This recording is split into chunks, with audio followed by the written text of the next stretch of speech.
Custard powder দিয়ে নবাবী সেমাই তৈরি করে দেখাবো। আর এটা খেতে হয় দুর্দান্ত আর অনেক মজা লাগে খেতে। উপরে ক্রিস্পি আর ভেতরের একদম ক্রিমি ভাব, খেতে খুবই মজা লাগে। সামনে কয়েকদিন পরেই কিন্তু ঈদ, অবশ্যই আপনারা ঈদে এই নবাবী সেমাইটা তৈরি করে খেয়ে নেবেন।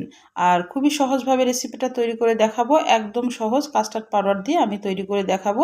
বেশি উপকরণ দিব না, অল্প উপকরণই যেন আপনারা ঝটপট বাড়িতে তৈরি করে নিতে পারেন ঈদে, সেজন্য আপনাদের কাছে রেসিপিটা নিয়ে এসেছি। আসসালামু আলাইকুম, হ্যালো বন্ধুরা, আপনারা কেমন আছেন? আশা করি আপনারা ভালো আছেন। আমি আলহামদুলিল্লাহ ভালো আছি। আমার শখের কিচেনে আপনাদের সবাইকে স্বাগতম। আমি কিভাবে তৈরি করছি আপনারা দেখতে থাকুন। এখানে আমি ঘি নিয়েছি 1 টেবিল চামচ মতো, আর যে বনফুল লাচ্চা সেমাইটা আছে 200 গ্রামের প্যাকেট, সেটা আমি 1 প্যাকেট নিয়েছি। আপনাদের মাপটাও কিন্তু বলে দেবো, তাহলে একটু সুবিধা হবে আপনাদের।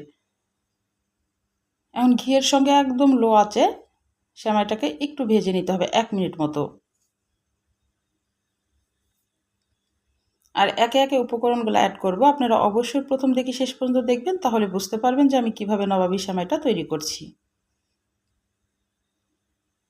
1 মিনিট মতো আমার ভাজা যখন হয়ে যাবে, এখানে আমি 200 গ্রাম চিনিতে আমি এখানে 100 গ্রাম চিনি দিলাম। 200 গ্রাম সেমাইয়ে 100 গ্রাম চিনি দিলাম, আর এখানে 2 টেবিল চামচ মতো গুঁড়া দুধ দিয়ে দিলাম।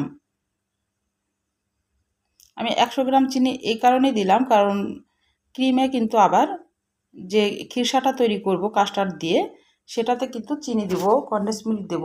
এই কারণে এখানে চিনিটা আমি 100 গ্রাম দিলাম। আর মিষ্টিটা কিন্তু একদম পারফেক্ট হবে এভাবে করলে। আপনারা দেখতে থাকুন আর মাপগুলো অবশ্যই শিখে নিন। আমি এখানে চিনি আর গুঁড়া দুধ দিয়ে দিলাম। দিয়ে এখন এটাকে লো আঁচে ভালোভাবে ভেজে নিতে হবে। চিনিটাও গলে আসবে আর একটা ঘ্রাণ বাড়াবে খুব সুন্দর, সেই টাইমে কিন্তু এটাকে নেমে নিতে হবে।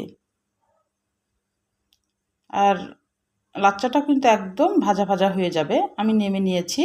এবার আমি এখানে 1/2 কেজি দুধ দিয়েছি। 1/2 কেজি দুধের ভিতরে, মানে হাফ লিটার দুধের ভিতরে আমি 2 টেবিল চামচ কাস্টার্ড পাউডার দিয়ে দিলাম। আর দুধটা কিন্তু আমি ঠান্ডা অবস্থাতে আছে, আমি কিন্তু জাল এখনও ধরাইনি। এখন কাস্টার্ডটা ভালোভাবে মিশিয়ে নিতে হবে। গরম দুধের সাথে কাস্টার্ড দিলে কিন্তু মিশতে চায় না, এ কারণে আগে মিশিয়ে নিতে হবে। 1/2 কেজি দুধের ভিতরে আপনার 2 চামচ কাস্টার্ড পাউডার দিলাম, ভালোভাবে মিশিয়ে এখন 1 টেবিল চামচ মতো কর্নফ্লাওয়ার দিলাম। দিয়ে এখন ভালোভাবে এটাকে মিশিয়ে নিতে হবে। মিশানো হয়ে গেলে আমি এখন জালটা কিন্তু ধরিয়ে দিয়েছি। যখন ভালোভাবে মিশানো হয়ে যাবে তখন জালটা ধরিয়ে দিতে হবে। দিয়ে জালটা কিন্তু মিডিয়াম থেকে একটু লোয়ের মাঝামাঝি থাকবে, অনবরত কিন্তু নেড়ে যেতে হবে, না হলে তলানিতে লেগে যাবে।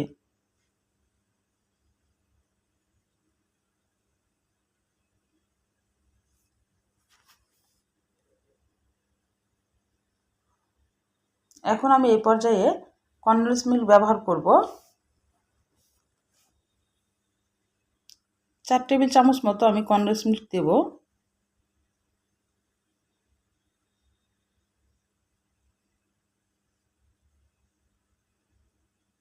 দিয়ে আবার ভালোভাবে নেড়ে দিতে হবে। জালটা কিন্তু আমার একদম মানে মিডিয়াম থেকে লোয়ের মাঝামাঝি আছে।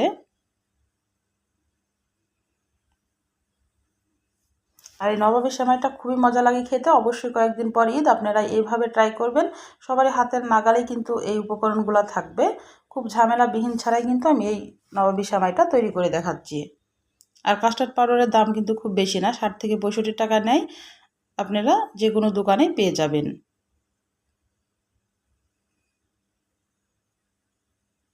এখন ভালোভাবে নেড়ে দিতে হবে। আর আপনারা যদি এখানে ক্রিম ইউজ করতে চান, তাহলে অবশ্যই ক্রিম দিবেন। ক্রিম দিলেও কিন্তু খেতে ভালো লাগে, কিন্তু ক্রিম ছাড়াও কিন্তু ক্রিম ছাড়াও কিন্তু এটা খুবই মজা লাগে খেতে। আর ক্রিম দিলে তো ভালো লাগবেই, আপনারা চাইলে এই পর্যায়ে ক্রিমটা অ্যাড করতে পারেন।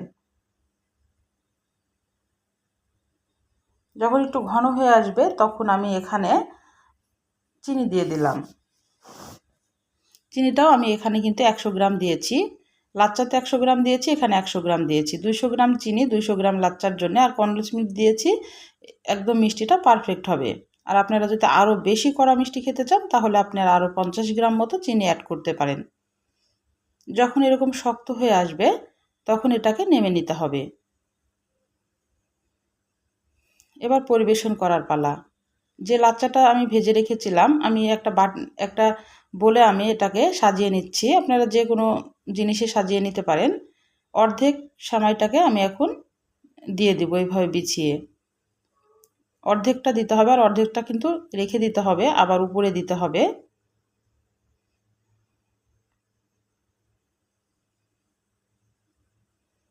এবার আমি খিরসাটা দিয়ে দিব, যে কাস্টার্ড দিয়ে বানালাম এটা এখন উপরে দিয়ে দিব। হ্যাঁ, এটা নরম দেখাচ্ছে। এটা যখন আমি ফ্রিজে আধা ঘন্টা ঠান্ডা করব একদম শক্ত হয়ে যাবে, আপনাদের দেখাচ্ছি। এটা ঠান্ডা হলেই কিন্তু জমে যাবে। এভাবে দিয়ে দিতে হবে। এখন উপরে আমি বাকি সেমাইটাকে ছড়িয়ে দিব, দিয়ে সুন্দরভাবে সমান করে দিব। তাহলে অবশ্যই একটা লাইক দিয়ে রান্নাটা দেখা শুরু করেন, ছোট্ট একটা কমেন্ট করে জানান আমার রান্নাগুলো কেমন লাগে। পাশে থাকা বেল আইকনটা প্রেস করে দিন, আমি যখন এরকম নতুন রেসিপি আপনাদের মাঝে হাজির করবো আপনাদের কাছে যেন ভিডিওটা চলে যায়। আপনাদের একটা লাইক একটা কমেন্ট কিন্তু আমাকে অনেক উৎসাহ করে। এভাবে ভালোভাবে বিছিয়ে দিতে হবে খুব সুন্দর করে। বিছানোর পর এখন আমি উপরে কাঠবাদাম, কাজু বাদাম, কিশমিশ ছড়িয়ে দিব। এটা দেখা সৌন্দর্যের জন্য দিব এবং খেতেও কিন্তু খুবই ভালো লাগে মুখে যখন পড়ে।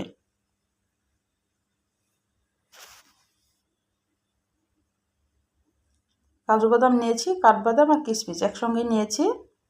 এখন উপর থেকে ছড়িয়ে দেব, দিয়ে এটা আমি এখন ফ্রিজে রেখে দেবো, নর্মাল ফ্রিজে রেখে দেবো আধা ঘন্টার জন্যে। আধা ঘন্টা পর আপনাদের আমি নিয়ে এসে কেটে দেখাচ্ছি। আমি আধা ঘন্টা পর ফিরে আসলাম। এবার আপনাদের মাঝে একটু ছুরি দিয়ে কেটে দেখাচ্ছি। আমি পিস পিস করে নিব। অবশ্যই ঈদে এবার ট্রাই করবেন এভাবে, একদম সহজভাবে নবাবী সেমাইটা তৈরি করে দেখিয়েছি, কিন্তু খেতে হবে অসম্ভব মজা।